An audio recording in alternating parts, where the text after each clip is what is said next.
എല്ലാ പ്രിയ സുഹൃത്തുക്കൾക്കും പുതിയൊരു വീഡിയോയിലേക്ക് സ്വാഗതം. നമ്മൾ ബിഗ് ബോസ് അഗ്നിപരീക്ഷ അതാണ് കേട്ടോ റിവ്യൂ ചെയ്യാൻ പോകുന്നത്. അപ്പോൾ ആ വീഡിയോയിലേക്ക് കടക്കുന്നതിന് മുമ്പേ നമ്മളെ ആദ്യമായിട്ട് കാണുന്നവരും സബ്സ്ക്രൈബ് ചെയ്യാതെ കാണുന്നവരും ബിഗ് ബോസ് വിഷയങ്ങൾ താല്പര്യമുള്ളവർക്കും ഇതൊരു ഫണ്ണായിട്ട് ഇതിനെക്കുറിച്ച് അറിയാൻ താല്പര്യമുള്ളവരും ജസ്റ്റ് ഒന്ന് സബ്സ്ക്രൈബ് ചെയ്ത് വെക്കുക. അതോടൊപ്പം തന്നെ ഞാൻ എൻ്റെ തന്നെ മറ്റൊരു ചാനലുമായിട്ട് ഈ വീഡിയോ കൊളാബ് ഇടുന്നുണ്ട്. നിങ്ങൾ പറ്റുമെങ്കിൽ ആ ചാനലും കൊളാബ് ചെയ്ത് വെക്കുക. അത് റിയാക്ഷൻ വീഡിയോ ആയിരിക്കില്ല അതിനകത്ത് വരുന്നത്, വ്ളോഗും കാര്യങ്ങളും പരിപാടികളൊക്കെയാണ്. ഇനിയേ 8 വരത്തുള്ളൂ കേട്ടോ. അപ്പോൾ 1, 2 പേരിനൊക്കെ ഇട്ടിട്ടുള്ളൂ. ഓക്കെ, നമുക്കപ്പോൾ നേരെ വീഡിയോയിലേക്ക് പോവാം. അഗ്നിപരീക്ഷ. ഈ അഗ്നിപരീക്ഷ എന്ന് പറയുന്ന സാധനം തെലുങ്കിലും കന്നഡയിലൊക്കെ നല്ല മാസമായിട്ട് തൂക്കിയടിച്ച് പേരൊക്കെ ഇട്ട് ഉടനെ ചുമ്മാ അതിർതില്ലേ എന്ന് പറഞ്ഞുകൊണ്ട് പൊയ്ക്കൊണ്ടിരിക്കുമ്പോൾ നമ്മുടെ ഇവിടെ ഉണ്ണി കണ്ണ വാ വാ ഊഞ്ഞാലാടാൻ വാ വാ ആ സാധനത്തിലുള്ള ഗെയിമുകളാണ് ഇവിടെ പൊയ്ക്കൊണ്ടിരിക്കുന്നത്. അതായത് സ്പൂണിൽ നാരങ്ങ കടിച്ചു പിടിച്ചുകൊണ്ടുള്ള ഓട്ടം, മുട്ടായി പെറുക്കൽ, മറ്റേ ബിസ്ക്കറ്റ് കെട്ടിയിട്ട് കടിച്ചു പിടിക്കൽ, ഇതൊക്കെയാണ് നമ്മുടെ ഇവിടെ അഗ്നിപരീക്ഷയിൽ നടക്കുന്ന ഗെയിമുകൾ. ഇന്നത്തെ ഗെയിമിന് മറ്റു കുറച്ച് സവിശേഷതകളുണ്ട്, പ്രത്യേകതകളുണ്ട്. ആസ് യൂഷ്വൽ വലിയ സംഭവമൊന്നുമില്ല, എന്നാലും നമുക്ക് കേട്ടു നോക്കാം. ഇവരെ പ്രധാനമായിട്ടും എല്ലാ വീഡിയോയും തുടങ്ങുമ്പോൾ 4ആയി തരംതിരിക്കണം. 4ആയിട്ട് തരംതിരിക്കാൻ വേണ്ടിയിട്ട് പല സ്ട്രാറ്റജികളും ഇവർ പയറ്റാറുണ്ട്. ഈ തവണ മൊത്തം 28 കണ്ടസ്റ്റൻസ് ആണുള്ളത്. അതായത് കുറച്ച് വരെ ഔട്ട് ഹൗസിൽ നിന്ന് ഇറങ്ങി നിന്നിൻ്റെ വീട്ടിലോട്ട് പോടാ എന്ന് പറഞ്ഞിട്ട് കുറച്ച് പേരെ പറഞ്ഞു വിടുന്നുണ്ട്. അങ്ങനെ പറഞ്ഞു വിട്ട ആളുകൾ പോയി 40-ൽ നിന്നും 28 ചുരുങ്ങി ഒരു സാഹചര്യമാണ്. ഇതിങ്ങനെ കുറഞ്ഞ് 6 ആവണമല്ലോ. നല്ല ഹൗസിനകത്ത് കോമണേഴ്സ് എന്ന് പറഞ്ഞ് കയറ്റി വിടാൻ പറ്റൂ. അപ്പോൾ ഈ 28-ൽ നിന്ന് ആളുകളെ 4ആയി തരംതിരിച്ചു. 4ആയി തരംതിരിച്ച് എന്താണെന്ന് ചോദിച്ചു കഴിഞ്ഞാൽ അഖിൽ മാരാറുടെ ടീം, രഞ്ജിനി ഹരിദാസിൻ്റെ ടീം, റിയ സലീമിൻ്റെ ടീം, ആങ്കറായിട്ടുള്ള റെനീഷയുടെ ടീം. ഇവർ കുറേ ചെയറുകൾ ഇങ്ങനെ നിരത്തിയിട്ടിട്ട് ആ ചെയറിലൊക്കെ ഇവരുടെയൊക്കെ ഒരു മാസ്ക് വെച്ചു. ഈ അഖിൽ മാരാറുടെയും റിയാസിൻ്റെയും രഞ്ജിനിയുടെയും റെനീഷയുടെ ഒക്കെ മാസ്കുകൾ വെച്ചു. മാരാറുടെ മാസ്ക് കണ്ടിട്ട് എനിക്ക് തോന്നിയത് ഇത് കണ്ണാടിയായിരുന്നു. എനിക്ക് പിന്നെ മനസ്സിലായേ. ആദ്യം എനിക്ക് കണ്ടിട്ട് മീശ മതമല്ലേ, മീശ പിരിച്ചാൽ ആ കള്ളന്മാരിങ്ങനെ കണ്ണി കെട്ടൂലേ, അതേപോലെയാണ് എനിക്ക് തോന്നിയത്. പിന്നാണ് എനിക്ക് മനസ്സിലായത് പുള്ളിക്കാരൻ്റെ കണ്ണാടിയിലൊരു ഓട്ടയിട്ട് വെച്ചേക്കുവാണെന്നുള്ളത്. അപ്പോൾ ആർക്കൊക്കെ ഏതൊക്കെ ടീമിൽ പോകണോ അവരവർ ആ ടീമിൽ പോവുക, ആ മാസ്ക് എടുത്തിടുക. അപ്പോൾ അങ്ങനെ നിങ്ങൾ ഇപ്പോൾ ഈ കാണുന്നതാണ്. മേളിൽ കാണുന്നത് രഞ്ജിനി ഹരിദാസിൻ്റെ ടീം, താഴെ കാണുന്നത് റിയാസിൻ്റെ ടീം. അതിനുശേഷം ഇതുപോലെ തന്നെ അപ്പുറത്തെ സൈഡിൽ മേളിൽ കാണുന്നത് അഖിൽ മാരാർജിയുടെ ടീം, താഴെ കാണുന്നത് റെനീഷയുടെ ടീം. ഇങ്ങനെ ടീമുകളെ 4ആയി തരംതിരിച്ചു. 4ആയി തരംതിരിച്ചിട്ട് ഇവരിൽ നിന്നും റാൻഡമായിട്ട് ഓരോരുത്തരെ പിക്ക് ചെയ്യും. ക്ലാസ്സിലൊക്കെ സാറ് വന്നിട്ട് മനു എനിക്ക് ഉത്തരം പറ, വാട്ട് ഈസ് സൈക്കോസിന്തസിസ് എന്ന് ചോദിക്കുന്ന പോലെ ഇവരിൽ ഓരോരുത്തരായിട്ട് തൂക്കും, ചുമ്മാ റാൻഡമായിട്ട്. എന്നിട്ട് അവരെ പിടിച്ച് സ്റ്റേജിൻ്റെ മുമ്പിൽ കൊണ്ടുവന്ന് നമ്മൾ പണ്ടൊക്കെ സംഘഗാനത്തിന് ഒറ്റയ്ക്ക് വന്നിരിക്കുന്ന പോലെ മുമ്പിൽ പിടിച്ച് നിർത്തിയിട്ട് ഉപന്യാസമല്ലോ പ്രസംഗ മത്സരത്തിന് ഒരു ചോദ്യം ചോദിക്കുന്ന പോലെ പുറകിലെ സ്ക്രീനിൽ ഒരു ടോപ്പിക് എഴുതി കാണിക്കും. ആ ടോപ്പിക്കിനെ കുറിച്ച് ഇവർ വാതോരാതെ സംസാരിക്കണം. ആ സംസാരിക്കുന്നതിൽ നിന്നും ജഡ്ജസ് ഇംപ്രസ് ആവണം. ഇതാണ് സാധനം. അപ്പോൾ ഇത് ബേസിക്കലി ഇവരെക്കുറിച്ച് പറയാനുള്ളൊരു അവസരമായിട്ടാണ് ഇവരിത് കാണേണ്ടത്. ഈ ചോദ്യങ്ങളെല്ലാം ഇവരുമായിട്ട് അടുത്ത് നിൽക്കുന്ന ചോദ്യങ്ങളാണ് ചോദിക്കുന്നത്. കാരണം ബിഗ് ബോസിലോട്ട് പോകുമ്പോഴത്തേനും വീട്, നാട്, കുടുംബം, കൂട്ടം, breakup, love story, play boy story, എല്ലാ സ്റ്റോറികളും പറയുമല്ലോ. അതൊക്കെ ബേസ് ചെയ്തിട്ടാണ് ഇവർക്ക് ഓരോന്ന് കൊടുക്കുന്നത്. ഞാൻ നിങ്ങൾക്കൊരു ടാസ്ക് തരികയാണ്. നമ്മൾ ഈ വീഡിയോ കാണുന്ന നിങ്ങൾക്കൊരു ടാസ്ക് തരികയാണ്. നമ്മളിപ്പോൾ കറൻ്റ്ലി 6 കണ്ടസ്റ്റൻസിൻ്റെ സാധനങ്ങൾ, ക്ലിപ്പുകൾ പ്ലേ ചെയ്യും. അതിൽ നിന്നും ഞാൻ കുറച്ച് കാര്യങ്ങൾ പറയും. ഫുൾ ക്ലിപ്പ് എടുത്ത് വെക്കാൻ പറ്റത്തില്ലല്ലോ. അതിൽ നിന്നും നിങ്ങൾ അവർക്ക് എത്ര മാർക്ക് കൊടുക്കാൻ ആഗ്രഹിക്കുന്നു എന്നുള്ളത് നിങ്ങൾ ഇടുക. എനിക്കിത് കണ്ടപ്പോൾ ഞാൻ അവർക്ക് എത്ര മാർക്ക് കൊടുത്തു എന്നുള്ളത് ഞാൻ കമൻറ്റ് ബോക്സിൽ ടൈപ്പ് ചെയ്ത് വെക്കാം. ഓക്കെ, നമ്മൾ എൻ്റെ മാർക്കിനോട് വിയോജിപ്പുള്ളവരെ നിങ്ങളൊന്ന് നോക്കൂ. അപ്പോൾ ആദ്യം വന്നത് ലോൺലീട്ട. ഈ കുട്ടിയാണ്. കാണാനൊക്കെ നല്ല സുന്ദരി ക്യൂട്ട് കുട്ടിയാണ്. ഈ കുട്ടിക്ക് കിട്ടിയ വിഷയം മുത്തശ്ശി, അതല്ല ഗ്രാൻഡ് പേരൻസ് എന്ന വിഷയമാണ് ഈ പുള്ളിക്കാരിക്ക് കിട്ടിയത്. അപ്പോൾ ഇതിനകത്ത് ഇവർക്ക് എന്ത് സ്ട്രാറ്റജി വേണമെങ്കിലും ഉപയോഗിക്കാം. ഇവർ ഇമോഷണലി ഡൗൺ ആയിട്ട് ഉപയോഗിക്കാം. മോട്ടിവേഷൻ മോട്ടിവേഷൻ ഉപയോഗിക്കാം. വിഷമം, ദേഷ്യം, സങ്കടം, രൗദ്രം, മറ്റേ ഉദയനാണ് താരത്തിനകത്ത് ജഗതി പഠിപ്പിക്കുന്ന പോലെ ഹാസ്യം, ബീവത്സം, അതേപോലെ പല രസങ്ങളും മുഖത്ത് മാറി മറിയണം. എങ്ങനെയായാലും ജഡ്ജസിനെ ഇംപ്രസ് ചെയ്യണം. അപ്പോൾ ആദ്യം ഈ പെൺകുട്ടിയുടെ മുത്തശ്ശിക്കഥ നമുക്കൊന്ന് കേൾക്കാം. ലോൺലി ഫീലിംഗ് ഇടയ്ക്കടിക്കെങ്കിലും പക്ഷെ ഇവരതിന് സമ്മതിക്കില്ല. അവരില്ലാത്തൊരു മൊമെന്റ് എനിക്ക് ആലോചിക്കാൻ പറ്റുന്നില്ല. And I will be like എനിക്ക് പറ്റൂല അവരില്ലാണ്ട് ആലോചിക്കാൻ. അതുപോലെ നിങ്ങൾ എന്തെങ്കിലും ഇട്ട് കൊടുത്താൽ മതി. അവർ ബാക്ക്ഗ്രൗണ്ട് മ്യൂസിക്കിൽ ടൂ ടൂ ടൂ ടൂ ടൂ ടൂ ടൂ ടൂ ബാക്ക്ഗ്രൗണ്ട് മ്യൂസിക് ഒക്കെ ഇട്ട് സംഭവം ഒന്ന് കളറാക്കി നമ്മുടെ മുമ്പിൽ എത്തിച്ചോളും. പക്ഷേ ജഡ്ജസിന് മുമ്പിൽ ടോടും ഇല്ലല്ലോ. അപ്പോൾ നിങ്ങൾ കിടക്കുന്ന റോ ആയിട്ടുള്ള സാധനമായിരിക്കും പോകുന്നത്. അങ്ങനെ ഈ പെൺകുട്ടി മുത്തശ്ശീനെ കുറിച്ചിട്ടാണ് പറഞ്ഞത്. ഈ പുള്ളിക്കാരി ഹൈലി പേഴ്സണലായിട്ടുള്ള കാര്യങ്ങൾ പറഞ്ഞതായിട്ടാണ് എനിക്ക് ഫീൽ ചെയ്തത്. എന്നെ ഒരു ഇമ്പ്രസ് ചെയ്യുന്ന സാധനത്തിലേക്ക് എനിക്ക് പോയില്ല. ഇനി നമ്മൾ പറഞ്ഞ മാർക്കിൻ്റെ സെർച്ച് ചെയ്യും. എനിക്കിതിൽ 10 4 മാർക്കാണ് എനിക്ക് പേഴ്സണലി ഫീൽ ചെയ്തത്. പുള്ളിക്കാരി അവതരിപ്പിച്ച സാധനത്തിനകത്ത് ഭയങ്കര സാധനം തോന്നിയില്ല. ഇതിൻ്റെ എക്സ്ട്രീം ലെവൽ കിട്ടുക്കാഴ്ച സാധനങ്ങൾ മറ്റു പലരും അവതരിപ്പിച്ചിട്ടുണ്ടായിരുന്നു. അപ്പോൾ മുത്തശ്ശിക്ക് ശേഷം മറ്റൊരു ക്ലിപ്പും കൂടെ നമുക്ക് കാണാം. ആള് മാസ്കുലിൻ ആയി കഴിഞ്ഞാൽ അവൾ തൻ്റെടിയാണ്, അവൾ ഭയങ്കര ബോൾഡാണ് എന്ന് പറയും. പക്ഷെ ഒരു ആണ് അവൻ കുറച്ച് ഫെമിനിൻ ആയി കഴിഞ്ഞാൽ അവിടെ എല്ലാവരും അവനെ പരിഹസിക്കുന്ന പോലെ എനിക്ക് തോന്നിയിട്ടുള്ളത്. ഇതാണ് ശ്യാം. ഈ ശ്യാമിന് കിട്ടിയ ടോപ്പിക് എന്ന് പറഞ്ഞാൽ കളിയാക്കൽ എന്ന സാധനമാണ് ശ്യാമിന് കിട്ടിയത്. അപ്പോൾ സ്വാഭാവികം ശ്യാമിനെ റിയാസിന് ഇഷ്ടപ്പെടും, സ്വാഭാവികം. അതിനകത്ത് പ്രത്യേകിച്ച് കഥയൊന്നുമില്ലല്ലോ. ശ്യാമിനൊരു ഫെമിനിയൻ ടച്ച് ഉണ്ടെന്നാണ് ശ്യാം പറഞ്ഞത്.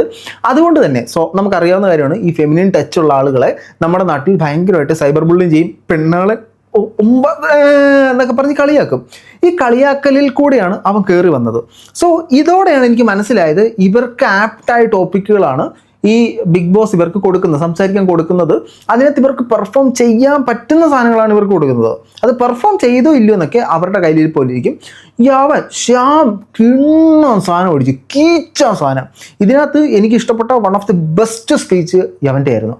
മോട്ടിവേഷൻ എന്ന് പറഞ്ഞാൽ രോഗമൊക്കെ ഇങ്ങനെ എണീറ്റ് നിന്ന് സല്യൂട്ട് അടിക്കും. അമ്മാതിരി സാധനം ഈ പുള്ളിക്കാരൻ അടിച്ചാലും. അതായത് നമ്മുടെ സൊസൈറ്റിയിൽ ഈ ട്രാൻസ്ജെൻഡർ ആയിട്ടുള്ള ആളുകൾ, ഫെമിനിയൻ ടച്ചുള്ള പുരുഷന്മാർ, ആണുങ്ങളുടെ ടച്ചുള്ള മസ്കുലർ ടച്ചുള്ള സ്ത്രീകൾ, ഇവരൊക്കെ നമ്മളൊരു തരംതിരിവോടെയാണ് കാണുന്നത്. അവർ ഒരുപാട് സൈബർ ബുള്ളിങ് ഒക്കെ നേരിട്ടിട്ടുണ്ടാവും. ഒരുപാട് കളിയാക്കലുകളിലൂടെ ആയിരിക്കും അവരവരുടെ ജീവിതത്തെ വെട്ടിപ്പിടിച്ചിട്ടുള്ളത്. അങ്ങനെ വെട്ടിപ്പിടിച്ച കാര്യങ്ങളും ഇവൻ അതിനെക്കുറിച്ചിട്ടുള്ളൊരു അമ്പൻ മോട്ടിവേഷനുമാണ് അടിച്ചു വിട്ടത്. എനിക്കിഷ്ടപ്പെട്ടു കേട്ടോ, നൈസായിരുന്നു. അതിനുശേഷം വന്നത് ഷിബിനെയാണ്. ഷിബിനയ്ക്ക് കിട്ടിയ ടോപ്പിക് എന്ന് പറഞ്ഞാൽ സൗന്ദര്യം, ബ്യൂട്ടി എന്നുള്ള സാധനമാണ്. പുള്ളിക്കാരി ഒരു മോഡലാണ്. അങ്ങനെ പുള്ളിക്കാരി ബ്യൂട്ടിയെക്കുറിച്ച് കുറച്ച് കാര്യങ്ങൾ പറയുന്നത് നമുക്കൊന്ന് കേട്ടാലോ? ബ്യൂട്ടി റിലേറ്റഡ് ആയിട്ടുള്ള മോഡൽ ആവണം. അപ്പൊ ഇന്ന് ഞാൻ മുംബൈയിൽ മോഡലിംഗ് ചെയ്യുമ്പോൾ എന്നെ അവർ പിക്ക് ചെയ്യുന്നത് ആസ് എ ഡസ്കി മോഡലാണ്. ഡസ്കി മോഡൽ എന്താണെന്ന് എനിക്കറിയില്ല. അതുകൊണ്ട് പുള്ളിക്കാരിനെ ഒരു ഡസ്കി മോഡലായിട്ടാണ് കാണുന്നത്. നമ്മൾ കുറച്ച് വർഷങ്ങൾക്ക് മുമ്പ് നമ്മളൊന്ന് പുറകിലേക്ക് തിരിഞ്ഞു നോക്കിക്കഴിഞ്ഞാൽ നമ്മുടെ സമൂഹത്തിൽ കളറിൻ്റെ പേരിൽ, ജാതിയുടെ പേരിൽ, മതത്തിൻ്റെ പേരിൽ വളരെയധികം വേർതിരിവുകൾ കണ്ടൊരു സമയം ഉണ്ടായിരുന്നു. എന്നാൽ ഇപ്പോഴും ഒരുപാട് ആളുകൾ കറുത്തിരിക്കുന്നു, എനിക്ക് വെളുത്ത പിള്ളേരെ ഇഷ്ടം, എനിക്ക് കറുത്ത ആൾക്കാരെ ഇഷ്ടം. ഈ ഒരു റേസിസം നമ്മുടെ നാട്ടിൽ ഭയങ്കരമായിട്ടുണ്ട്. നമ്മുടെ നാട്ടിൽ ഇപ്പോൾ അത് ഒത്തിരി ഇല്ലാതായി വരുന്നുണ്ട്. എന്നാലും ആ ഒരു സാധനമുണ്ട്. പൊതുവെ ആളുകൾക്കൊക്കെ കാണാനുള്ള ഭംഗിയാണ് ഭംഗി. അതാണ് ഭംഗി. അവരുടെ മനസ്സിലുള്ള ഫീലിങ്സോ അവരുടെ സ്വഭാവമോ അവർ മറ്റൊരാളോട് പെരുമാറുന്ന രീതികളോ ഒന്നും ആരും വിലയിടാറില്ല. സോ ഈ പെൺകുട്ടിക്ക് കിട്ടിയത് ബ്യൂട്ടിയാണ്, ഇവരൊരു മോഡലാണ്. ഇതുകൂടെ കേട്ടപ്പോൾ ശുഭം, ഞാൻ ഉറപ്പിച്ചു ഇവർക്ക് പറ്റുന്ന ടോപ്പിക്കുകൾ, ഇവർക്ക് സംസാരിക്കാൻ പറ്റുന്ന ടോപ്പിക്കുകൾ, ഇവർക്ക് പെർഫോം ചെയ്യാൻ പറ്റുന്ന സാധനങ്ങളാണ് കൊടുത്തത്. ഇപ്പോൾ ഞാൻ ബാങ്കിൽ വർക്ക് ചെയ്ത ഒരാളാണ്. അപ്പോൾ എന്നോട് ബാങ്കിങ് ടേംസ് പറഞ്ഞാൽ അതാണ് എൻ്റെ സ്ട്രോങ് പോയിന്റ്. അതിനെപ്പറ്റി പറയാൻ എനിക്ക് എക്സ്ട്രീം നോളജ് ആയിരിക്കും. അതിനെക്കുറിച്ച് പറയാൻ എനിക്കൊട്ടും പേടി കാണില്ല. എനിക്ക് വളരെയധികം കാര്യങ്ങൾ പറയാൻ പറ്റും. അങ്ങനെ ഉണ്ടായിട്ട് പോലും അവർക്ക് പെർഫോം ചെയ്യാൻ പറ്റിയില്ല എന്നുണ്ടെങ്കിൽ അതൊരു അട്ടർ ഫ്ലോപ്പാണ്. അപ്പോൾ ഈ ടാസ്കിനെ നിങ്ങൾ പരമാവധി ഉപയോഗിക്കാമായിരുന്നു എന്ന് എനിക്ക് തോന്നി. ഈ പെൺകുട്ടിയുടെ ഒരു ഇതിൽ പെർഫോമൻസും എനിക്ക് ഭയങ്കരമായിട്ടൊന്നും തോന്നിയില്ല. അതിനുശേഷം വന്നത് ഷാമോനായിരുന്നു. ഷാമോൻ ഒരു ആംബുലൻസ് ഡ്രൈവറാണ്. അപ്പോൾ പുള്ളിക്കാരന് കിട്ടിയ ടോപ്പിക് എന്ന് പറഞ്ഞാൽ സമയം ഇത് പൂർവ്വസൗകര്യം അമൃതം അമൃതം എനിക്ക് കേൾക്കണ്ട. ഓക്കെ, സമയമാണ് പുള്ളിക്കാരന് കിട്ടിയ ടോപ്പിക്ക്. പുള്ളിക്കാരൻ നല്ല രീതിയിൽ പ്രസൻറ്റ് ചെയ്തു, വളരെ മോട്ടിവേറ്റഡ് ആയിട്ട് പറഞ്ഞു. പക്ഷേ ഇതിൽ സമയം എവിടെ? പുള്ളിക്കാരൻ പറഞ്ഞ ഒരു കഥയാണ്. ആ കഥ എന്ന് പറഞ്ഞാൽ രസമായിരുന്നു കേട്ടോ, ഇൻട്രസ്റ്റിംഗ് ആയിരുന്നു. പുള്ളിക്കാരൻ പറഞ്ഞ കഥ എന്ന് പറഞ്ഞാൽ, പുള്ളിക്കാരൻ ഒരു ആംബുലൻസ് ഡ്രൈവറായിരുന്നു. അപ്പോൾ ഒരു കൊച്ചിന് വയ്യാന്ന് പറഞ്ഞ് വിളിച്ചു. പുള്ളിക്കാരൻ ആംബുലൻസ് എടുത്ത് 100-110 പോകുമ്പോൾ അവർ വിളിക്കുന്നു, ഞങ്ങൾ ഓട്ടോ എടുത്ത് പോകാമെന്ന് പറയുന്നു. അത്രയും ദൂരം ഓട്ടോയിൽ പോകാൻ ഒരുപാട് സമയമെടുക്കും. അങ്ങനെ ഇദ്ദേഹം ആംബുലൻസിൽ മിന്നി മാഞ്ഞ് അവിടെ വന്നു. ആ കൊച്ചിനെ എടുത്തുകൊണ്ട് ഇച്ചിരി ഇമോഷണലായിട്ടോട്ടോ പറഞ്ഞേ തിരിച്ച് ഹോസ്പിറ്റലിൽ എത്തിക്കുന്നു. അപ്പോൾ വളരെ മൈന്യൂട്ടായിട്ടുള്ള സമയത്തിൽ അവിടെ എത്തിച്ചതുകൊണ്ട് കൃത്യസമയത്ത് എത്തിച്ചുകൊണ്ട് ആ പെൺകുട്ടി രക്ഷപ്പെട്ടു. പെൺകുട്ടിയാണെന്ന് അറിയില്ല, ആ കുട്ടി രക്ഷപ്പെട്ടു എന്നാണ് പറഞ്ഞത്. അപ്പോൾ ഓരോ സമയവും വളരെ ഇമ്പോർട്ടൻ്റ് ആണെന്നാണ് അദ്ദേഹം പറഞ്ഞു വെക്കാൻ ശ്രമിച്ചത്. അത് കൊള്ളായിരുന്നു കേട്ടോ, അത് നൈസായിരുന്നു. പക്ഷേ എനിക്കങ്ങനെ നമ്മുടെ ശ്യാം പറഞ്ഞ കളിയാക്കലിൻ്റെ അത്ര ഒരു ഹൈ എനിക്ക് തന്നില്ല. അതിൽ കൊള്ളായിരുന്നു. മറ്റൊരാളിൽ എമ്പതി ഉണ്ടായി ആ സമയത്തെ പ്രോപ്പറായിട്ട് യൂസ് ചെയ്യുന്നത്. പക്ഷെ കൂടുതലും ഒരു ആംബുലൻസ് ഡ്രൈവർ ഓറിയൻറ്റഡായി മാത്രം, അല്ലെങ്കിൽ പുള്ളിയുടെ ഒരു എക്സ്പീരിയൻസ് മാത്രമായിട്ട് സംസാരിച്ചപ്പോൾ എനിക്ക് തോന്നി. അത് തന്നെയാണ് എനിക്ക് ഷിബിനയിൽ തോന്നിയത്. സൗന്ദര്യം അവരുടെ ഒരു പെർസ്പെക്റ്റീവ് മാത്രം പറഞ്ഞു പോയി, അവർ നേരിട്ട സാധനം മാത്രം പറഞ്ഞു പോയി. മറ്റത് ജനറലൈസ് ചെയ്യുമോ? നിങ്ങൾ സംസാരിക്കുമ്പോൾ എന്ത് ചെയ്യേണ്ടതെന്ന് അറിയോ? ഓഡിയൻസിന് നിങ്ങൾ ഇഷ്ടപ്പെടണം, കാണുന്ന ആളുകൾക്ക് നിങ്ങളെ ഇഷ്ടപ്പെടണം. സോ അവർക്ക് കണക്റ്റ് ആവണം ഈ സാധനം. നിങ്ങൾ കളിക്കേണ്ടത് ഈ ജഡ്ജസുമായിട്ടും കാണുന്ന ഓഡിയൻസുമായിട്ടാണ്, ഓപ്പോസിറ്റുള്ള മത്സരാർത്ഥികളുമായിട്ടല്ല. ഇത് അഖിൽമാരായാലും 1 വീതം 3 നേരം പാരസിറ്റമോൾ തിന്നുന്ന പോലെ പറഞ്ഞുകൊണ്ടിരുന്ന സാധനമാണ്. സോ വെളിയിലുള്ള ആളുകൾക്ക് കണക്റ്റ് ആകുന്നത് പോലെ നിങ്ങൾ ചെയ്യുന്ന പ്രവൃത്തികളെയും നിങ്ങളുടെ സ്ക്രിപ്റ്റുകളെയും നിങ്ങൾക്ക് അതിനകത്ത് മാർക്ക് ചെയ്ത് വെക്കാൻ പറ്റണം. എന്നിട്ട് കാര്യമുള്ളൂ മോനെ. ബിഗ് ബോസ് ഹൗസിലേക്ക് കയറുന്നതിന് മുൻപ് നിങ്ങൾ അവിടെ ചെന്ന് ഫസ്റ്റ് എലിമിനേഷൻ കൺഫേം ആയിട്ട് ഈ കോമണേഴ്സ് ഫസ്റ്റ് എവിക്ഷനകത്ത് വരും, ഫസ്റ്റ് നോമിനേഷനകത്ത് വരും. പറയാൻ പോകുന്ന റീസണും വേണം ഞാൻ പറഞ്ഞുതരാം. ഇവർ അഗ്നിപരീക്ഷയെ കണ്ടതാണ്, ഇവർക്ക് ഓഡിയൻസ് സപ്പോർട്ട് ഉണ്ട്, ഇവർ ജനപിന്തുണ കിട്ടുമോ നോക്കട്ടെ എന്ന് പറഞ്ഞിട്ട് നിങ്ങളെടുത്ത് എവിക്ഷൻ ഇടും. തർക്കമില്ലാത്ത കേസാണ്. അപ്പം നിങ്ങൾ ആ ജനപിന്തുണ ഉണ്ടാക്കിയിട്ട് വേണം അങ്ങോട്ട് കയറി ചെല്ലാനായിട്ട്. ഓക്കെ, അപ്പോൾ ഇദ്ദേഹം പറഞ്ഞ 1-2 പോയിന്റ് നമുക്കൊന്ന് കേൾക്കാം. സൈറൺ മുഴുക്കി റോഡിലൂടെ ചീറിപ്പാഞ്ഞു വരുന്ന ഒരു ആംബുലൻസ് കണ്ടാൽ നിങ്ങൾ 1 മിനിറ്റ് നിങ്ങൾ ആ വാഹനത്തിന് വഴി കൊടുക്കണം. കാരണം അതിനുള്ളിൽ ഞാൻ ഈ പറഞ്ഞ പോലെ ലോകമെന്തെന്നറിയാത്ത ഒരു പിഞ്ചു കുഞ്ഞുണ്ടാവും, തുടിക്കുന്ന ഒരു ജീവൻ ഉണ്ടാവും. ഇതുപോലത്തെ ഒരു സാധനമാണ് കൊടുത്തത്. അപ്പോൾ ഇദ്ദേഹം ടച്ച് ചെയ്തത് ഒരു ഇമോഷനാണ്, സിമ്പതി, എമ്പതി എന്നൊക്കെ പറയുന്നൊരു സാധനമാണ് ഇദ്ദേഹം വർക്കൗട്ട് ചെയ്തത്. ഓക്കെ, അതിനുശേഷം വന്നത് നമ്മുടെ ജിറ്റിയാണ്. ജിറ്റി വന്നിട്ട് ജിറ്റി ഒരു നേഴ്സാണ്. അപ്പോൾ ജിറ്റിക്ക് കിട്ടിയത് നേഴ്സിനെ കുറിച്ച് പറയാൻ വേണ്ടിയിട്ടാണ്. പക്ക അവരുടെ പ്രൊഫഷൻ, നമ്മൾ മുമ്പേ പറഞ്ഞ പോലെ അവർ ചെയ്ത, അവരനുഭവിച്ച, അവർ ചെയ്തുകൊണ്ടിരിക്കുന്ന, അവർക്ക് പറയാനുള്ള മറ്റാർക്കും കിട്ടാത്തൊരു ഓപ്പർച്യൂണിറ്റിയാണ് അവർക്ക് കിട്ടിയത്. അവരത് വലുതായിട്ട് യൂസ് ചെയ്തിട്ട് എനിക്ക് ഫീൽ ചെയ്തില്ല. ജിറ്റി അങ്ങനെ ഒരു ഹൈലി പൊട്ടൻഷ്യൽ ഉള്ള ഒരാൾ അവരുടെ പൊട്ടൻഷ്യലിൽ ആ സാധനം സംസാരിച്ചതായിട്ട് എനിക്ക് ഫീൽ ചെയ്തില്ല. കാരണം ഇമോഷൻ, അവരുടെ മനസ്സിൽ ഒരുപാട് ചിന്തകൾ വന്നു. അവർ പൊട്ടി അവർ പൊട്ടിയെന്നല്ല, അവർ പൊട്ടിക്കരഞ്ഞു പോയി. ആ സാധനം അങ്ങനെമായി. അവർ പറഞ്ഞ സാധനം ഇവരുടെ അമ്മയ്ക്ക് പനിയായിരുന്നു. അപ്പോൾ അമ്മ ആശുപത്രി കൊണ്ടുപോകണം. അമ്മ ആശുപത്രി കൊണ്ടുപോകേണ്ട സമയമായപ്പോഴത്തേനും എൻ്റെ ശിരകളിൽ നേഴ്സ് എന്ന ഒരു കർത്തവ്യ ബോധം ഉണരുകയും അമ്മ ആശുപത്രി പോക്കോ, ഞാൻ രോഗികളെ പരിശോധിക്കാൻ പോകണം എന്ന് പറഞ്ഞ് പുള്ളിക്കാരി പോയി. ജോലിയോട് അത്രയധികം കമ്മിറ്റ്മെൻ്റ് ആണ് എന്നാണ് പുള്ളിക്കാരി പറഞ്ഞു വെക്കാൻ ശ്രമിച്ചത്. ഞാൻ ഒരുപാട് പേര് ഇതുപോലെ കണ്ടിട്ടുണ്ട് കേട്ടോ. വർക്കിനോട് 100% കമ്മിറ്റഡ് ആയിട്ട് നിൽക്കുന്ന ഒരാളുകൾ. മറ്റാർക്ക് എന്ത് പറ്റിയാലും അവർക്ക് അവരുടെ വർക്കാണ് വരുന്നത്. അങ്ങനെ ഒത്തിരി ആളുകളെ ഞാൻ കണ്ടിട്ടുണ്ട് കേട്ടോ. അപ്പോൾ ജിറ്റി പറഞ്ഞ ഒരു പോയിന്റ് നമുക്കൊന്ന് കേൾക്കാം.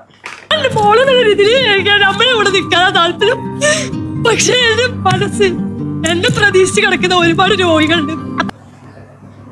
ഇതാണ് എനിക്ക് ജിറ്റിയിൽ ഫീൽ ചെയ്ത പ്രശ്നം. ജിറ്റി കരഞ്ഞതല്ല എൻ്റെ പ്രശ്നം, ജിറ്റിയുടെ ഇമോഷൻ പുറത്ത് വന്നതല്ല എൻ്റെ പ്രശ്നം. എനിക്കിത് ജിറ്റിയോട്ട് കണക്റ്റ് ആവാൻ പറ്റാത്തൊരു സാധനം, നമ്മുടെ ദിലീപിൻ്റെ ഒരു പടം ഉണ്ടല്ലോ, സൗണ്ട് തോമ, കണ്ടാൽ ഞാനൊരു ചുന്ദരന, ഈ നാട്ടിൽ ചിന്തന കോമളന, അതേപോലത്തെ ഒരു സാധനം. ജിറ്റി പറഞ്ഞ പല വാക്കുകളും എനിക്ക് ക്ലിയർ ആയില്ല. അപ്പോൾ അത് സ്വാഭാവികമായിട്ടും ഇപ്പോൾ കേൾക്കുന്നൊക്കെ കണക്റ്റ് ആകുമോ എന്ന് എനിക്കറിയില്ല. എൻ്റെ പേഴ്സണൽ ഒപ്പീനിയൻ ഇട്ട് പറഞ്ഞാൽ, നിങ്ങൾക്ക് എപ്പിസോഡ് കണ്ടതിന് ശേഷം മറു ഒപ്പീനിയൻ കാണാം. ഞാൻ കാണിച്ച കുറുമ്പടത്തിൽ നിന്ന് നിങ്ങൾക്ക് ഒരു ഒപ്പീനിയൻ ഉണ്ടാവാം. അങ്ങനെ ഒപ്പീനിയൻ ഉണ്ടെങ്കിൽ നിങ്ങൾ കമൻറ്റുകളായിട്ട് ഇട്ടു. അപ്പോൾ അതിനുശേഷം വന്നത് രാകേഷാണ്. ഈ മറ്റ പൊള്ളിയാണ് ബ്രോ, പൊള്ളിയാണ്. എനിക്ക് ഇദ്ദേഹത്തെ ഭയങ്കര ഇഷ്ടമാണ്. ഫണ്ണ് മൂടി പിടിച്ച് പോകുന്നു. ഞാൻ കണ്ടത് നമ്മളെ കഴിഞ്ഞ തവണത്തെ നെവിനെ എനിക്ക് പലപ്പോഴായിട്ട് ഓർമ്മ വന്നു. പൊട്ടി പാളീസായിട്ടിരിക്കുമ്പോഴും ചിരിച്ചുകൊണ്ട് വരാൻ പറ്റുന്നൊരു ക്യാരക്ടറായിട്ടാണ് എനിക്ക് ഇദ്ദേഹത്തെ തോന്നിയത്. അങ്ങനെ ഇദ്ദേഹത്തിന് കിട്ടിയൊരു സാധനം കുടുംബം എന്ന് പറയുന്നൊരു സാധനമാണ് കിട്ടിയത്. കുടുംബത്തെക്കുറിച്ച് പറയാനാണ്. അപ്പോൾ കുടുംബത്തെക്കുറിച്ച് പറഞ്ഞപ്പോഴത്തേനും ഇദ്ദേഹം അനുഭവിച്ചു വന്ന പ്രശ്നങ്ങളും, ഇദ്ദേഹം എങ്ങനെയാണ് പണിക്കിറങ്ങുന്നതും, ഇദ്ദേഹത്തിൻ്റെ വിദ്യാഭ്യാസം പരാജയ ശോക പണ്ടാരടങ്ങി തൊലഞ്ഞിരുന്ന സമയത്ത് മരപ്പണിയിലേക്ക് കയറി. അങ്ങനെ എനിക്കൊരു നല്ലത് വന്നു കഴിഞ്ഞാൽ എന്നെ സപ്പോർട്ട് ചെയ്യുന്ന എൻ്റെ വീട്ടുകാരായിരിക്കും. ഇങ്ങനത്തെയൊക്കെ ഒരു സാധനമാണ് പുള്ളിക്കാരൻ പറഞ്ഞു പോയത്. ഇത് കേട്ടപ്പോൾ ബാക്ക്ഗ്രൗണ്ടിൽ ഇടേണ്ട മ്യൂസിക് ആ സാധനമാണെങ്കിൽ പോലും പുള്ളി അത് തമാശ രീതിയിൽ അവതരിപ്പിച്ച് കിടുക്കനാക്കി വെച്ചു. പക്ഷെ ഇതിനകത്ത് പുള്ളിയുടെ പറഞ്ഞ ശൈലി എനിക്ക് ഇഷ്ടപ്പെട്ടെങ്കിൽ പോലും പുള്ളി ആ കണ്ടന്റ് ഓർഗനൈസ് ചെയ്ത രീതി എനിക്ക് ഇഷ്ടപ്പെട്ടില്ല. അപ്പോൾ നമ്മൾ ആദ്യം മാർക്ക് കൊടുത്തില്ലായിരുന്നു. അതേപോലെ ഇതിന് ഞാനൊരു 5 മാർക്ക് പുള്ളിക്കാരന് കൊടുക്കും. എനിക്ക് പേഴ്സണലി ഇദ്ദേഹം എനിക്ക് വളരെ ഫേവറേറ്റ് ഒരു കണ്ടസ്റ്റൻ്റ് ആണ്. പക്ഷേ അവതരിപ്പിച്ച രീതി എനിക്ക് അങ്ങോട്ട് കുറച്ചും കൂടെ പുള്ളിയുടെ ഒരു തമാശ മാറി പൊത്താൻ പറ്റുന്നൊരു സാധനം പുള്ളി ഇട്ടില്ല എന്നൊരു സാധനമുണ്ട്. നമുക്ക് അതിൻ്റെ ഒരു ചെറിയ ഭാഗം കേൾക്കാവേ. കിട്ടുന്ന അവസരം നീ മാക്സിമം അവിടെ ഉപയോഗിക്കുക. ഞാൻ ജയിച്ചു കഴിഞ്ഞാൽ എൻ്റെ കൂടെ എന്നും എൻ്റെ അപ്പനും അമ്മയും എൻ്റെ വീട്ടുകാരും ഉണ്ടാവും. ഭയങ്കര പേഴ്സണലായിട്ടാണ് ഇവരൊക്കെ സംസാരിച്ചത്. അതുകൊണ്ട് എനിക്ക് അതിനകത്ത് വലിയൊരു താല്പര്യം തോന്നിയില്ല. അപ്പോൾ ബാക്കിയുള്ളവർക്ക് ഇനി അടുത്തടുത്ത എപ്പിസോഡുകളിൽ അവസരങ്ങൾ കൊടുക്കുമായിരിക്കും. ഈ 6 പേരാണ് നിലവിലത്തെ സാഹചര്യത്തിൽ സംസാരിച്ചത്. അങ്ങനെ ഇരിക്കെ അങ്ങോട്ടെങ്ങനെ അവസരം കൊടുക്കുന്നത്, അന്നേരം മറ്റേതെന്ത് ചെയ്യും, ഏതാ എലിമിനേഷൻ. ഓക്കെ, അടുത്ത ദിവസം അപ്പോൾ ഇതിൻ്റെ ബാക്കിയാണുമായിരിക്കും. ഇതിന് ശേഷം ഇവർക്ക് ടാസ്കിലേക്ക് കടന്നു. ടാസ്ക് എന്ന് പറഞ്ഞാൽ ഈ അഖിൽമാരാറുടെ ടീം ഉണ്ടല്ലോ, അഖിൽമാരാറുടെ ടീം, റിയാസ് സലീമിൻ്റെ ടീം, രഞ്ജിനി ഹരിദാസിൻ്റെ ടീം, റനീഷയുടെ ടീം, ഇതാണ് അഖിൽമാരാറുടെ team. Rough and tough team. ഈ ടീം ചെയ്യേണ്ടത് എന്താണെന്നറിയോ, ഇവിടെ കുറേ കുപ്പികൾ നിങ്ങൾ നിരത്തി വെച്ചേക്കുന്നുണ്ടോ? അപ്പോൾ 2 ടീമുകളാണ് കളിക്കേണ്ടത്. രഞ്ജിനിയുടെ ടീമും അഖിൽമാരാറുടെ ടീമും കൂടാണ് മത്സരിച്ചത്. അപ്പോൾ ഈ കുപ്പികൾ 2 തരത്തിൽ ആളുകളെ തിരിക്കും. ഒന്ന്, ഈ കുപ്പികളെ പ്രൊട്ടക്റ്റ് ചെയ്യേണ്ട ആളുകൾ. 2, അപ്പുറത്തുള്ളവരെ അറ്റാക്ക് ചെയ്യേണ്ട ആളുകൾ. അപ്പോൾ ഈ കുപ്പി ഒരു സമയം ഒന്നായിട്ട് എടുത്തിട്ട് ദാണ്ട് ഈ കുപ്പി ഇവിടുന്ന് എടുത്തിട്ട് ഈ കളത്തിൽ അടുക്കി വെക്കണം. ഈ കളത്തിൽ അടുക്കി വെക്കുമ്പോഴത്തേനും അപ്പുറത്തൊരു ബാസ്ക്കറ്റിൽ കുറേ ബോളുണ്ട്. ഈ ബോൾ എടുത്തിട്ട് ഏറുപന്ത് കളിക്കുന്നത് പോലെ, വ്യക്തിപരേഖം തീർക്കുന്ന പോലെ, പീരങ്കി വെടി ഉതിർക്കുന്ന പോലെ തുരാന്നെറിയണം. എറിഞ്ഞ് ഈ കുപ്പികൾ മറിച്ചിടണം. ലാസ്റ്റ് തീരുമ്പോൾ ഏറ്റവും കൂടുതൽ കുപ്പി ആരുടെ കുപ്പിയാണ് ഇരിക്കുന്നത്, ആ കുപ്പിയുടെ ടീം ജയിക്കും. ഇതാണ് സംഭവം. അപ്പോൾ ഇവർ ചൂസ് ചെയ്തത് രഞ്ജിനി ഹരിദാസിൻ്റെ ടീമിനെയാണ്. രഞ്ജിനി ഹരിദാസിൻ്റെ ടീമാണ് ഈ നിൽക്കുന്നത്. ഇതിനകത്ത് മറ്റേ പെൻഡൻ്റ് ഉണ്ടല്ലോ, കഴുത്തെ ഉള്ള മാല, ഇവർക്ക് ആ സ്പെഷ്യൽ പവർ ഉണ്ടല്ലോ.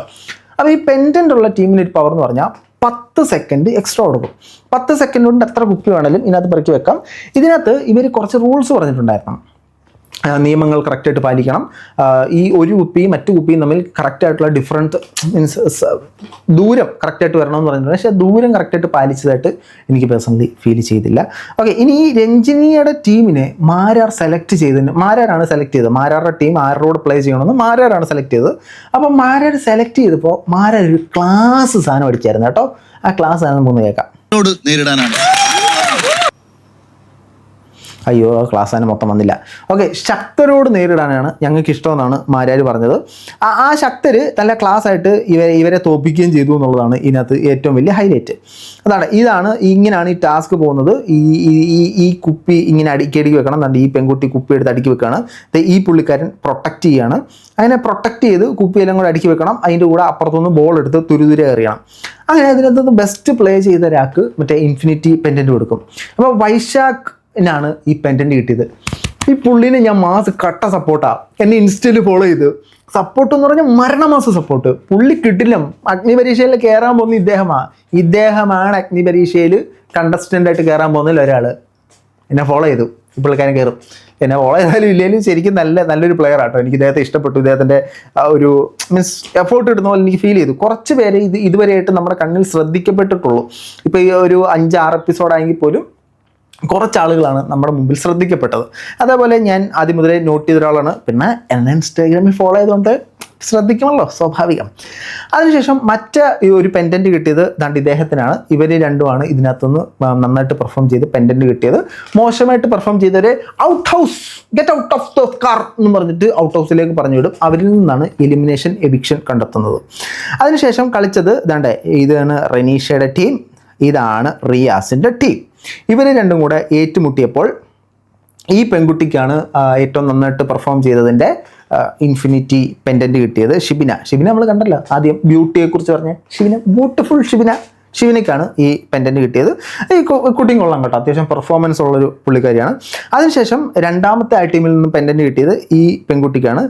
അഫിയാനാസ് എന്നല്ലേ, അഫിയാനാസിനോട് എനിക്കൊരു കാര്യം പറയാനുണ്ട്.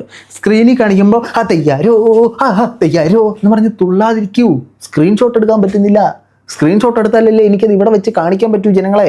ഇവിടെ വെച്ച് കാണിച്ചാലല്ലേ ബിഗ് ബോസ് കാണാത്തവർക്കും ഇതാണ് ഇന്ന ആളെന്ന് മനസ്സിലാവത്തുള്ളൂ. തുള്ളിക്കൊണ്ടിരുന്ന് കഴിഞ്ഞാൽ കിട്ടത്തില്ല, സ്ക്രീൻഷോട്ട് എടുക്കാൻ പറ്റത്തില്ല. ഇത് എത്ര സമയം എടുക്കുന്നു ഒറ്റ സ്ക്രീൻഷോട്ട് എടുക്കാൻ എനിക്ക്. നമ്മളെ കൂടെ പരിഗണിക്കണം കേട്ടോ. തുള്ളുമ്പോഴത്തേനും ക്യാമറയിൽ കറക്റ്റായിട്ട് കിട്ടുന്ന പോലെ തുള്ളണം കേട്ടോ.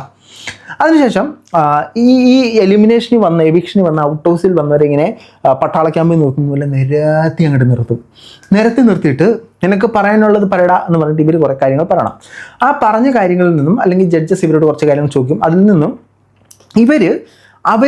അവരുടെ പെർഫോമൻസിൽ ഈ ജഡ്ജസ് കൺവിൻസ്ഡ് എന്ന് പൊക്കി കാണിച്ചു കഴിഞ്ഞാൽ, തുണിയല്ല കേട്ടോ, ഒരു ബോർഡുണ്ട്, കൺവിൻസ്ഡ് എന്ന് പൊക്കി കാണിച്ചു കഴിഞ്ഞാൽ ഇവർ സേഫ് ആവും. നോട്ട് കൺവിൻസ്ഡ് എന്ന് പൊക്കി കാണിച്ചു കഴിഞ്ഞാൽ ഇവർ ഔട്ട് ആവും. ഇതാണ് സാധനം. മാരാർ കൺവിൻസ്ഡ്, പുള്ളിക്കാരി രഞ്ജിനി കൺവിൻസ്ഡ്, റിയാസ് കൺവിൻസ്ഡ്. ഇങ്ങനെ 3 പേരും കൺവിൻസ്ഡ് ആണെന്ന് കഴിഞ്ഞാൽ അവർ അകത്ത് പോകും. നോട്ട് കൺവിൻസ്ഡ് ആണെങ്കിൽ കടക്കുറത്ത് എന്ന് പറഞ്ഞിട്ട് ഇവരെ പുറത്തിറക്കി വിടും. അങ്ങനെ ഇതിനകത്ത് എലിമിനേറ്റ് ആയത് ഒന്ന് ഈ പുള്ളിക്കാരിയാണ്. ഈ തവണത്തെ എവിക്ഷൻ വളരെ ഫെയർ ആയിട്ട് എനിക്ക് ഫീൽ ചെയ്തു. കാരണം ഇവരൊന്നും അങ്ങനെ വലുതായിട്ട് എൻ്റെ ശ്രദ്ധയിൽപ്പെട്ടിട്ടില്ല. എൻ്റെ മാത്രം ഒപ്പീനിയൻ വെച്ചാട്ടോ പറയുന്നത്, ഒരാളൊഴികെ. ഇത് വളരെ ഫെയർ എവിക്ഷൻ ആണെന്ന് എനിക്ക് തോന്നി. രണ്ടാമത് നമ്മുടെ ജിറ്റി പുറത്തുപോയി. ജിറ്റിയുടെ എവിക്ഷൻ ഞാൻ ദിസ് ഈസ് റാങ് എന്ന് പറഞ്ഞാൽ റാങ്. ഈ പുള്ളിക്കാരി എല്ലാ എപ്പിസോഡുകളിലും തിളങ്ങി നിൽക്കുകയും അത്യാവശ്യം ഈ പെൺകുട്ടിയുടെ പേര് തന്നെ ജനങ്ങളിലേക്ക് എത്തിക്കുകയും നന്നായിട്ട് പെർഫോം ചെയ്യുകയും ചെയ്തൊരു പെൺകുട്ടിയാണ്. ഇതൊരു പരിപാടി ഈ പെൺകുട്ടീനെ പുറത്താക്കിയതിനോട് ഞാൻ എൻ്റെ ശക്തമായ പ്രതിഷേധം അറിയിച്ചോളുന്നു. നമുക്ക് മുന്നോട്ട് പോകാം. അതിനുശേഷം ഇദ്ദേഹം എവിക്റ്റഡായി. ഇദ്ദേഹം ആരാണെന്ന് പോലും എൻ്റെ ശ്രദ്ധയിൽപ്പെട്ടിട്ടുണ്ടായിരുന്നില്ല. ഒരുപക്ഷെ എൻ്റെ തെറ്റാവാം, ടെലികാസ്റ്റ് ചെയ്ത തെറ്റാവാം. അപ്പോൾ എനിക്ക് ഇദ്ദേഹത്തിനൊരു ഇങ്ങനെ നോട്ട് ചെയ്യപ്പെട്ടിട്ടില്ല. അതിനുശേഷം ഇവർ എവിക്റ്റായി. ഇവരും ഞാൻ അത്യാവശ്യം കണ്ടിട്ടുണ്ടായിരുന്നു, പക്ഷെ അങ്ങനെ ഒരു നോട്ടബിൾ പെർഫോമൻസ് എൻ്റെ മുമ്പിലേക്ക് വന്നില്ല. ഇതൊക്കെയാണ് ഇന്നത്തെ ബിഗ് ബോസ് അഗ്നിപരീക്ഷയിൽ സംഭവിച്ചത്. ഇനി സംഭവിക്കാൻ പോകുന്ന കാര്യങ്ങളോട് ഞാൻ പറഞ്ഞുതരാം. കണ്ടസ്റ്റൻസ് പുറത്തേക്ക് വരും. പുറത്തേക്ക് വന്നതിന് ശേഷം ഇവർ നേരെ റീൽ ഓൺ ചെയ്യും. എൻ്റെ എവിക്ഷൻ അൺഫെയർ ആയിരുന്നു, ഞാൻ ഭയങ്കര പെർഫോമൻസ് ആയിരുന്നു, എന്നെ അവർ കണ്ടില്ല, നോക്കിയില്ല, അവർ തോന്നിയ ദിവസത്തിനാണ് ചെയ്തത്, അവർ കട്ട് ചെയ്ത് എഡിറ്റ് ചെയ്ത് ക്രോപ്പ് ചെയ്ത് സ്മഡ് ചെയ്ത് ബ്ലർ ചെയ്താണ് നിങ്ങൾക്ക് മുമ്പിലേക്ക് ഇട്ടത് എന്നൊക്കെ പറഞ്ഞുള്ള വീഡിയോയുമായിട്ട് രംഗത്ത് വരും. അങ്ങനെ വീഡിയോ ആയിട്ട് രംഗത്ത് വന്നിട്ട് കാര്യമൊന്നുമില്ല. Bigg Boss was unfair game. അത് അറിഞ്ഞുകൊണ്ട് തന്നെയല്ലേ നിങ്ങൾ അകത്തോട്ട് കയറി ചെല്ലുന്നത്. അപ്പോൾ ആ അൺഫെയർ അനുഭവിക്കാൻ നിങ്ങളുടെ ഫ്യൂച്ചർ വെച്ചിട്ട് അമ്മാനമാടുന്ന പരിപാടിക്കാണ് നിങ്ങൾ അങ്ങോട്ട് പോയത്. അപ്പോൾ ചിലപ്പോൾ അമ്മാനമാടിയെന്നിരിക്കും. സോ പുറത്ത് വന്നിട്ട് ഇത് അൺഫെയർ ആണെന്നുള്ള സാധനം ഇടാതെ മറ്റേ ആറ്റിങ്ങിൽ നിന്ന് പോയ ആ പെൺകുട്ടി ഉണ്ടല്ലോ, മൂക്കുത്തിയിട്ട് ആ പേര് പറഞ്ഞ് പുള്ളിക്കാരി ഇതിന് ശേഷം ബിഗ് ബോസിൻ്റെ റിവ്യൂവും കാര്യങ്ങളൊക്കെ ചെയ്യുന്ന കേട്ടു, കണ്ടസ്റ്റൻസിനെ അനലൈസ് ചെയ്യുന്നുണ്ട്. അപ്പോൾ സ്വാഭാവികമായിട്ടും വരാനുള്ളൊരു സാധ്യത, നീ എന്തൊരു മാങ്ങ പറിച്ചിട്ടാണ് നീ ഇതിനകത്ത് കണ്ടസ്റ്റൻസിന് റിവ്യൂ അടിക്കുന്നത് എന്നൊരു ചോദ്യം വരും. പക്ഷേ എനിക്കതിനകത്ത് ഫീൽ ചെയ്തത് പുള്ളിക്കാരിയുടെ അനാലിസിസ് ഭയങ്കര കറക്റ്റ് ആയിരുന്നു. അപ്പോൾ ബിഗ് ബോസിന് പുള്ളിക്കാരിനെ നഷ്ടപ്പെട്ടതുപോലെയാണ് എനിക്ക് പേഴ്സണലി ഫീൽ ചെയ്തത്. കാരണം അത്രയും പൊട്ടൻഷ്യൽ ഉള്ള ഒരാളെ, അല്ലെങ്കിൽ അത്രയധികം അനലൈസിങ് കപ്പാസിറ്റി ഉള്ള ഒരാളെ യൂസ് ചെയ്യാൻ പറ്റാതെ പോയത് ബിഗ് ബോസിൻ്റെ തെറ്റായിട്ടാണ് ബേസിക്കലി എനിക്ക് ഫീൽ ചെയ്തിട്ടുള്ളത്. പിന്നെ 1-2 ആളുകൾ ഇതേപോലെ റീൽസ് ചറപറ ചാമ്പുന്നുണ്ടായിരുന്നു. അതൊക്കെ നല്ല കാര്യമാണ്. റീൽസൊക്കെ ഇടുക, നിങ്ങൾക്ക് റീച്ച് ആവാൻ പറ്റിയ സാധനമാണ്. നിങ്ങളെല്ലാവരും റീച്ചായിട്ട് തിരിച്ച് അടിച്ചു വിട്ട് കിഡോസ്കി ആയിട്ട് കയറി വരട്ടെ. അങ്ങനെ കയറി വരുന്ന സമയത്ത് നിങ്ങൾ മാക്സിമം ബിഗ് ബോസിൻ്റെ കുറ്റങ്ങളും കുറവുകളും പറയാതിരിക്കാൻ ശ്രദ്ധിക്കുക. അങ്ങനെ പറഞ്ഞു കഴിഞ്ഞാൽ പിന്നെ നിങ്ങൾ എടുത്ത ഡിസിഷൻ തെറ്റാണെന്നാണ് നിങ്ങൾ പറയുന്നത്. നിനക്കൊന്നും ഒരു ചിന്തയില്ലെന്നാണ് നീ പറഞ്ഞു വരുന്നത്. ഓക്കെ, അപ്പോൾ നിങ്ങളുടെ അഭിപ്രായം തീർച്ചയായിട്ടും കമൻറ്റ് ബോക്സിൽ കമൻറ്റ് രേഖപ്പെടുത്തും. മറ്റൊരു ഇട്ടാണ് വരെ.